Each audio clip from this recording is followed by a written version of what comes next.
Kawadhi kadha wadnam chumbieni jodak egweng maziwa la ng'ombe mantiere kar chung'od bura ma Jomvu Mombasa onyiso luoro ni pio ula kidek momogi kakotho chwe kalore ne gi okang' mar joket mwandu kata jaket mwandu moro magero korot e wang' pio ula.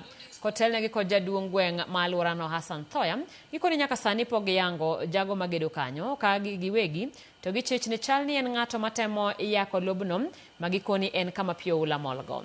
Giywak ni kada bang' chwalo ng'ur margi e apise mopogore e kaunti ma Mombasa ywak osegore Lwanda ni mar onge ng'ama osewuok oko ayanga mar chiwo negi ler ewi gedono. Ni jambo la kusikitisha sana kuona ziwa linajengwa bila kuhusishwa wananchi. Sielewi ni vipi. Tuliambiwa tutachimbiwa mashimo ya maji ya kuingiza maji ndani, lakini hakuna kitu kimefanyika mpaka leo. Lakini cha kushangaza, toka juzi tunaona watu wanapima kutafuta beacon, hivi hata ni ukuta umewekwa. Hatujui ni nini kinaendelea, hatujahusishwa lolote. By any standards, this is a place which should not have been allocated or grabbed, such that when people claim it's their land, who gave them? How did they acquire it? We wish to know.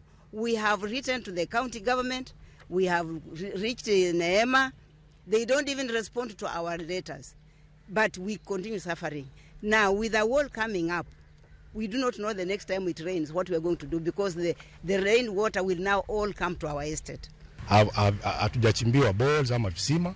Hivi sasa tunashuhudia hapa ukuta unajengwa. Kwa hivyo sisi tunaomba ukuta usitishwe mpaka tutakaporidhika, tukipata njia mwafaka kuwa maji yamefanywa drainage kwa kuchimba ball ama visima.